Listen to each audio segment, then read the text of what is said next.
Hey guys, in this video I will show you how to use Apple Pay on the Amazon app. Alright, let's begin.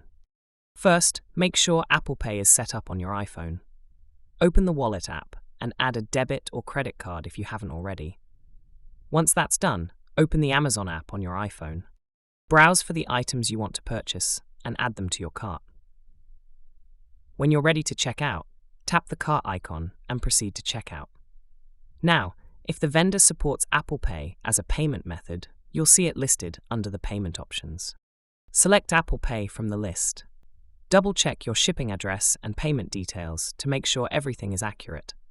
Once confirmed, you'll be prompted to authenticate the payment using Face ID or your fingerprint.